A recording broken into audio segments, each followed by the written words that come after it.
সামান্য অর্থের জন্য সারাদিন কাজ আর কাজ, পরিবার আত্মীয় স্বজন সকলের দেখতে দেখতে আজ আমি ক্লান্ত। এই ক্লান্তি নির্বাপনের অন্য কোনো কি উপায়ন্তর নাই? হ্যাঁ, অবশ্যই রয়েছে। কি সেই উপায়ন্তর বলুন আমাকে। তুমি মায়ায় আসক্ত হয়ে জীবনের সঠিক কর্তব্যই ভুলে গিয়েছ, তাই পরিণামে তুমি দুঃখই পাচ্ছ। তাহলে আমার সেই কর্তব্যটা কি? তুমি জানার চেষ্টা করো, কে তুমি, কেনই বা এই জড়জগতে এসেছ, কে আমি আর আমার কর্তব্যটা কি, আমার পরিচয় কি। তুমি এক সনাতনী আত্মা, ভগবানের অংশ, কিন্তু তুমি ভগবানকে ভুলে যেয়ে অতীব দুঃখ ক্লেশ পাচ্ছ। তুমি যখন ভগবানকে স্মরণ করবে, ভগবানের সাধন ভোজন করবে, পরম আনন্দ লাভ করতে পারবে। সত্যি কি আমি ভগবানকে পাবো? হ্যাঁ, তুমি পাবেই।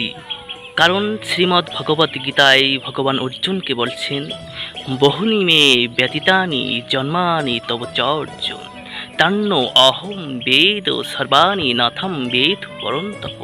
হে অর্জুন, পূর্বে তোমার আর আমার বহুবার জন্ম হয়েছে, সে সকল জন্মের কথা তুমি ভুলে গিয়েছ, কিন্তু আমার স্মরণ রয়েছে, ভগবানের স্মরণ রয়েছে, কিন্তু এই জীবের স্মরণ থাকে না। এই জীব বিভিন্ন কর্মের মাধ্যমে এই জড়জগতে পতিত হয় বারংবার, কিন্তু যখন ভগবানকে জানা যায় পূর্ণরূপে, তখন ভগবানের চরণে আশ্রয় গ্রহণ করে থাকে এই জীব, তখন ভগবত ধামে ফিরে যাওয়া সম্ভব। বারংবার এই জড়জগতে আসা প্রয়োজন হয় না, এই ত্রিতাপ দুঃখ জ্বালা সহ্য করতে হয় না। কিন্তু কিন্তু চলতে গেলে তো আমার অর্থের প্রয়োজন হবেই। হ্যাঁ, অর্থের প্রয়োজন, কিন্তু শ্রীমদ্ ভগবদ্ গীতায় অর্জুনকে ভগবান কি বলছেন?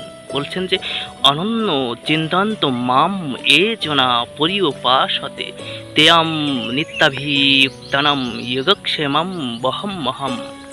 যে ভক্ত নিরন্তর অনন্য চিত্তে ভক্তি সহকারে ভগবানের চরণে আত্মসমর্পণ করেছেন, সেই সমস্ত ভক্তদের ভগবান স্বয়ং তাদের ভরণ পোষণ বহন করেন।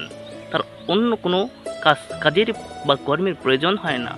নিত্যযুক্তভাবে ভগবানের চরণে আশ্রয় গ্রহণ করলে অনায়াসে সব কিছুর বস্তু মিলে যায়, ভগবান তার সব কিছু বহন করে নেন।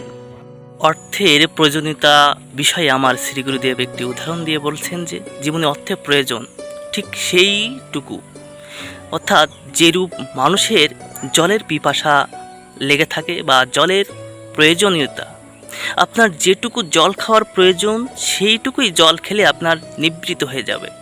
কিন্তু জল খাওয়ার জন্য যদি পুকুরের মধ্যে পতিত করা হয়, বলা হয়ে থাকে যে জলের জন্য পুকুরের সমস্ত জলকে আপনাকে খেতে হবে, তাহলে আমাদের জীবন নাশ অবিসম্ভাবী, আমাদের জীবন নাশ হয়ে যাবে।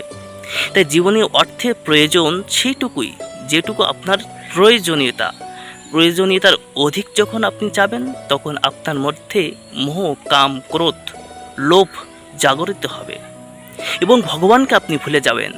বিস্মৃতি দুঃখ, আপনার জীবনে দুঃখই নেমে আসবে। ভগবানকে ভুলে গেলেন, আপনি দুঃখে নিমজ্জিত হয়ে গেলেন। তাই আমাদের প্রয়োজনের অধিক অর্থের প্রয়োজন কামনা করা উচিত নয়। কৃষ্ণকে জেনে আজ আমি বড় সুখ পেলাম। কৃষ্ণ বড় দয়াময়, কৃষ্ণ দয়াময়। বলুন রাধে রাধে।